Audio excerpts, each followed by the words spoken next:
No niin, morjesta vaan kaikille sojuvista täällä. Nyt on taas pienen unboxauksen aika. Tota, tota.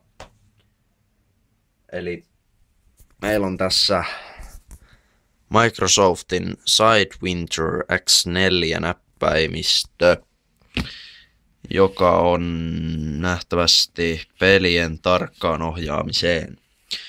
Löytyy muun muassa anti-coastingia, sit sieltä löytyy makroteisteri, eli siis sä voit sieltä niin sanotusti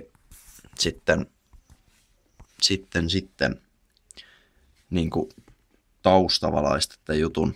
Eli tossa nyt on suomeksi, mä huomasin, eli haamupainallusten nestori, anti-coastingi, taustavalo ja makronäppäimet.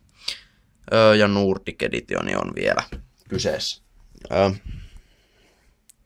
Nähtävästi tosta aukeaa jotenkin. Otetaan, ei tätä kuulokkeita tähän juttuun mukaan.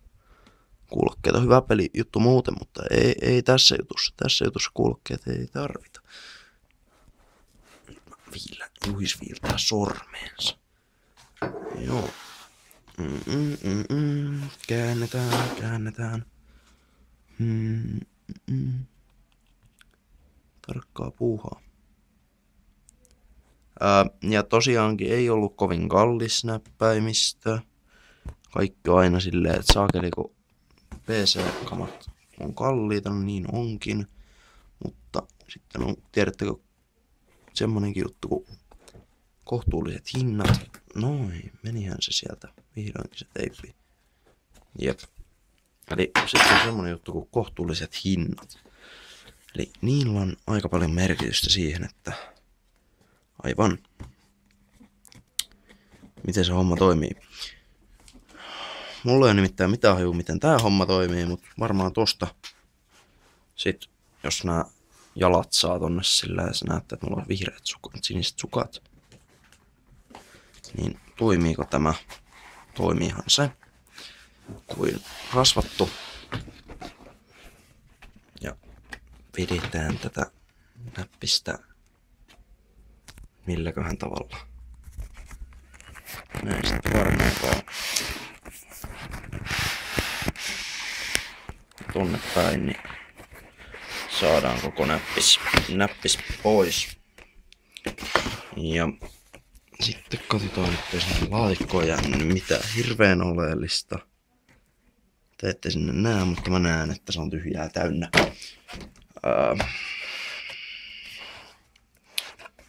Joo. Tässä on tämmönen.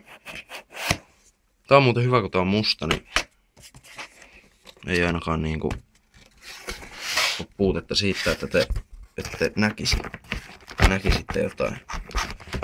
Eli te ette näe yhtikäs mitään, mikä on helvetin hyvä juttu, koska tää unboxauksen tarkoitushan ei ole, että te näette mitä tässä tapahtuu, vaan tarkoitus on nimenomaan se, että mä teen tän kaiken yksin ja te ette tiedä tästä jutusta yhtään mitään. Vielä toi media tuolta jollain konstilla ulos. Olisiko mitään mahdollisuuksia tulla sillä semi-rauhallisesti? Varmasti on. Ja no mitäs ominaisuuksia tässä nyt sit on? Dansk Suomi. Tehty pelaamiseen. Eli haamupainallusten esto, taustavalaistut, näppäimet. Kuten varmaan näkyy. Tilanvaihto, makrot. Peleissä käytettävä makron tallennuspainike. Makrojen toisto. Eli varmaan sit sitä kun mä painan sitä, niin se voi vaikka spämmätä jotain tiettyä juttua. Äänenvoimakkuuden säätö ja sitten medianäppäimet. No niitä medianäppäimiä mä nyt varmaan tarvitsen. No joo. Otetaan itsessään tämä. Onks tää joku juttu? Mikä tää on? Täällä on varmaan aivan kuten mä luulinkin. IntelliType. Se on varmaan tuo Siis asennussofta, että noi makrot ja noi kaikki menee, mutta tää on kyllä oikein jännä, kun tuolla lukee, että for Mac. Ei, no. Suomalainen mies tekee sillä tavalla, että hän ei lue tai noita ohjeita, vaan hän tekee ensin ja katsoo sitten, mikä meni väärin, jos se ei toimi. Mutta hei, tämmönen oli mun näppäimistö. Seuraava unboxausvideo tulee siitä, kun tää töllötin vaihtuu ihan näyttöön. Sitä mä en välttämättä osta ihan niinku uutena. Että sillai. Mut hei, tämmönen on sivutuuletin kertaa 4 Microsoftin tekemä. Ei ollut kallis itse asiassa. Että käykää sitten tsekkaamassa, jos kiinnostaa, niin voin kertoa ja suositella, että ihan hyvä näppis on kyseessä.